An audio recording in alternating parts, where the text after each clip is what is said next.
let's just take that one point that Brother Eno had mentioned there regarding Jehovah's organization and being loyal to it or making fun of his representatives. Do you think that in your videos that you do that? How do you feel about those videos, Eric? Is there anything that I said that's not truthful? I mean, how am I making fun? Because the issue for me was, I mean, you guys didn't even know about this till I told you. What was that? About the Australian Commission and Yes, we everything. did. You knew about it? Oh, okay. Well, no one else knew. I was the only one that knew, and I just thought it was awful what happened to those kids, and I mean, and that's why actually I brought this to show you. I mean, this here, it's written by a guy who was in the organization, and I read it, and he basically got abused as a kid, and then his family just left him because he didn't want to come back because he got, you know, horrible feelings about coming back. I mean, he was getting raped by an elder. And then when I heard of the Australian Commission, I mean, it wasn't that their kids getting molested. It's just the way the organization put the policies to handle it. And I mean, you guys are elders, so, you know, that was the main thing. And in your book, it says to not call the police. It doesn't say anything about calling the police. And a kid has to have more than one witness before you can do anything. And that's just nuts.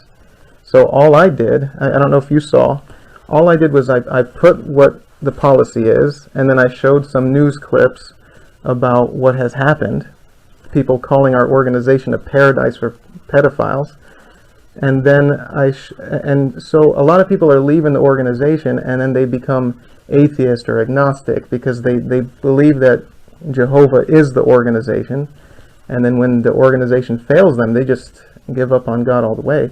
And so when they said at the Australian Commission, when Brother Jackson said that they're just following the scriptures, and I looked it up, and yeah, the scriptures say that you need 2 witnesses so that someone doesn't get executed for something that they didn't commit, which is fine. But it also showed like a couple chapters after where it's like Deuteronomy 21 or 22. They used 19 to show that you need more than one witness. And then another verse in like Matthew. But in Deuteronomy, a couple chapters later, it says that there's a woman in a field. It gives an example, and she's raped, and she's screaming, but nobody hears her.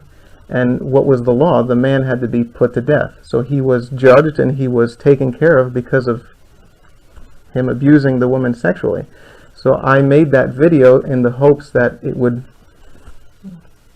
shake some cages and maybe get this thing overturned and fixed. Have you written the branch and asked them? Have you? Well, that's what I was hoping is when I came to tell you guys, I thought that maybe just by some chance we could do it together in a way that, you know, didn't put me in a judicial committee. So that's what I was hoping. Everything else about the doctrines and all that. So you didn't write and inquire as to why. I mean, you know, you have to imagine many people have. I mean, what am I going to do? But you didn't. Instead, you chose to take this course to influence other people, right? For the right thing, not for the wrong what thing. you view as the right thing. That is the right thing. I mean, what else would we do? It's just that we don't get to hear about these cases, so we don't understand that people are suffering over this. So, I mean, what else is there to do? I mean, many people have written the branch. You don't think they know about him or anyone else? But you were talking about the policies and how they're being applied. Yeah, but so you asked why I didn't write. Australian Commission, they were asking the governing body, Brother Jackson, can you change this policy? And he said no. He said if they made a law that requires, and only then would they tell the police each time a pedophile is uncovered in the Kingdom Hall. But other than that, he said he can't change it because that's not what the scriptures teach. Let's take a break out of that hot seat for a minute and answer why I didn't write the branch regarding the 2-witness rule. I had just finished watching the Australian Royal Commission, where the governing body is actually read that scripture by a supposed worldly person and confronted about the two-witness rule being unbiblical, and responding just as you'd expect a bewildered liar to respond. However, the man happened to meet the engaged girl in the field, and the man overpowered her and lay down with her. And the man who lay down with her is to die by himself, and you must do nothing to the girl. The girl has not committed a sin deserving of death. This case is the same as when a man attacks his fellow man and murders him, for he happened to meet her in the field, and the engaged girl screamed, but there was no one to rescue her. So the point of this last example is that there's no second witness, is there? Because the woman's in the field, she screamed, but there was no one to rescue her. Do you accept that? Could I explain, Mr. Stewart, that, you see, I think already under testimony, some of Jehovah's Witnesses have explained that the two witnesses needed can be in some cases the circumstances. I think, was it an example given? I'll come to that, Mr. Jackson. Okay, so we'll get through this a lot quicker and easier if we just address it one step at a time. So okay. the present step, So the answer to your question? the present step is this, is that in that example you accept it's a case where there was no other witness beyond the woman herself.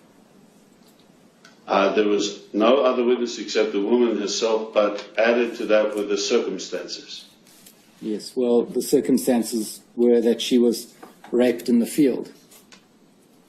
Mm-hmm. And, yes, but they were circumstances. and it was sufficient, there being only one witness, it was nevertheless sufficient for the conclusion that the man should be stoned to death. Mm-hmm. Yes. Now, is it... I think we're agreeing on the point. Yes, is it not the case that had Jesus been asked about a case of sexual abuse, he may have referred back to this part of Deuteronomy and said that it's not required to have two witnesses? I certainly would like to ask Jesus that, and I can't at the moment. I hope to in the future. But that's a hypothetical question which if we had an answer, then we could support what you said. Well, it's hypothetical in a sense, but really what I'm driving at is the scriptural basis, and you the scholar, I'm not, is the scriptural basis to the two-witness rule really so solid, or is there not space for your governing body to recognize that in cases of sexual abuse, it need not apply? Again, if I could just mention the fact that we've already acknowledged that circumstances can also be one of the witnesses. Well, I'll come to that, but my question is a different one. It's whether the scriptural basis to the two-witness rule in relation to cases of sexual abuse has a proper foundation. We believe it does because of the number of times that principle is emphasized in the scriptures. So that's the main point of that video. If you watch it, it's not making fun of anybody. It's completely serious. It says, here's our policy. Here's the scriptures that they use, and it makes sense so far. But then here's an exception: sex abuse, rape. And then that's all I was trying to show. So you don't think that video that you put up mocks Jehovah's representatives? No. You don't think so? I mean, whoever made that policy is... I'm asking you, whoever made that policy, if we're not talking about whoever made that policy, I'm saying that video that you put up showing Jehovah's anointed ones there, and what you've said about them, you don't think that mocks those representatives? So it's the anointed ones that came up with that policy.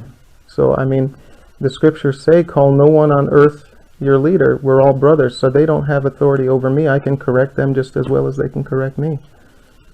And the comments that you get, when you say, if anybody else feels the way I do, I'd like to hear your comments, right? And I got Those letters. Comments that you get, what type of comments do you get? I got a few letters of people who told me their story being abused in a kingdom hall, and that nothing happened to the perpetrator. And as a matter of fact, when they were either, if they got disfellowshipped, they would get reinstated, and the person who was abused would be forced to forgive them and sit in the same room with them. So, I mean, I don't know if you guys have had anyone accused of that type of thing in this congregation. I mean, it's small, but I mean, is that really how it works? So do you feel that your videos are going to correct that? Is that why you put those videos up? So that people see what goes on at the Kingdom Hall? As always, I'm Son of Thunder, and I'm keeping watch for you. Until next time.